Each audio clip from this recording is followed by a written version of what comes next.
Assalamualaikum warahmatullahi wabarakatuh. Salam dan bahagia Bapak Ibu Guru.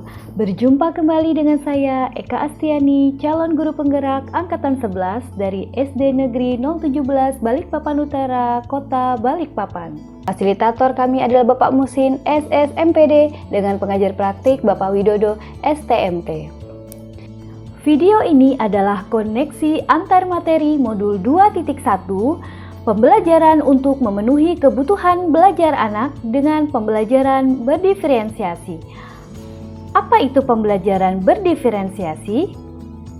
Pembelajaran berdiferensiasi adalah usaha guru dalam menyesuaikan proses pembelajaran di kelas untuk memenuhi kebutuhan belajar individu murid. Artinya, pembelajaran berdiferensiasi adalah pembelajaran untuk mendukung semua murid di kelas kita. Maksudnya apa ya? Ingat, setiap anak adalah unik. Mereka punya kelebihan dan kekurangannya masing-masing. Begitu pula dengan minat, gaya belajar, kebiasaan, pola pikir, kemampuan literasi, dan lain-lain. Pasti berbeda. Nah, disinilah diperlukan usaha guru untuk dapat memenuhi kebutuhan belajar murid yang berbeda-beda, agar mereka merasa nyaman saat belajar di kelas, dan tentunya tujuan pembelajaran dapat tercapai. Lalu, bagaimana ya cara untuk dapat melakukan pembelajaran berdiferensiasi di kelas? Agar dapat melakukan pembelajaran berdiferensiasi, guru harus memahami tujuan pembelajaran terlebih dahulu. Selanjutnya, mengetahui dan merespon kebutuhan belajar murid. Menciptakan lingkungan belajar yang mengundang murid untuk belajar. Melakukan manajemen kelas yang efektif. Dan lakukan penilaian berkelanjutan. Berkaitan dengan kebutuhan belajar murid, guru harus memahami 3 aspek berikut ini. Yang pertama, kesiapan belajar murid atau readiness. Kesiapan belajar mengharuskan guru untuk menilai pengetahuan awal dan menentukan apa yang telah murid ketahui dan di mana murid berada. Yang kedua, minat murid. Minat setiap anak pasti berbeda-beda. Minat adalah salah satu motivator penting bagi murid untuk terlibat aktif dalam proses pembelajaran. Dan yang ketiga adalah profil belajar murid. Profil belajar murid berkaitan dengan lingkungan, budaya, gaya belajar, dan kecerdasan majemuk yang berbeda antara satu anak dengan yang lainnya.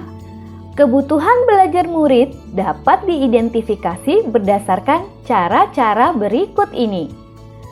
Yang pertama, mengamati perilaku murid-murid, mengidentifikasi pengetahuan awal, mereview dan melakukan refleksi terhadap praktik pengajaran, berbicara dengan guru murid sebelumnya, membaca rapot murid di kelas sebelumnya, atau bisa juga menggunakan berbagai penilaian formatif dan diagnostik. Strategi untuk mendiferensiasi pembelajaran bisa dilakukan dengan 3 cara, yaitu diferensiasi konten, diferensiasi proses, dan diferensiasi produk. Guru dapat memilih salah satu atau kombinasi dari ketiganya. Diferensiasi konten berkaitan dengan apa yang kita ajarkan, seperti materi, konsep, atau keterampilan yang perlu dipelajari berdasarkan kurikulum. Diferensiasi konten bisa dilakukan dengan membedakan pengorganisasian atau format penyampaiannya, bukan mengubah atau menurunkan standar kurikulum ya. Diferensiasi proses berupa kegiatan yang memungkinkan murid berlatih dan memahami atau memaknai konten dengan cara membedakan proses yang harus dijalani oleh murid. Yang ketiga, diferensiasi produk berupa bukti yang menunjukkan apa yang murid telah pahami dengan cara membedakan atau memodifikasi produk sebagai hasil belajar murid, hasil latihan, penerapan, dan pengembangan apa yang telah dipelajari. Lalu, adakah keterkaitan antara modul pembelajaran berdiferensiasi dengan modul-modul yang lain? Tentu saja ada.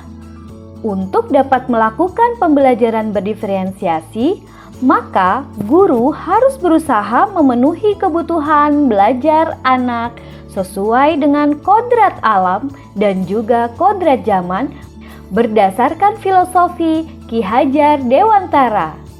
Dalam melakukan pembelajaran berdiferensiasi, seorang guru penggerak harus berpihak pada murid, reflektif, mandiri, kolaboratif, dan juga inovatif untuk dapat menciptakan pembelajaran berdiferensiasi agar dapat memenuhi kebutuhan murid.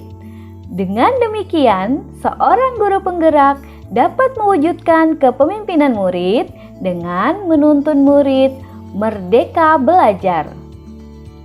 Hal ini sesuai dengan nilai dan peran guru penggerak. Selanjutnya, pembelajaran berdiferensiasi pun dapat menjadi salah satu strategi untuk mewujudkan visi guru penggerak yang berpihak pada murid. Dan dalam pelaksanaan pembelajaran berdiferensiasi antara guru dan murid harus ada kesepakatan kelas terlebih dahulu agar proses pembelajaran dapat berjalan dengan baik sesuai dengan nilai-nilai budaya positif. Demikian pemaparan koneksi antar materi modul 2.1. Semoga menginspirasi dan terima kasih. Salam guru penggerak.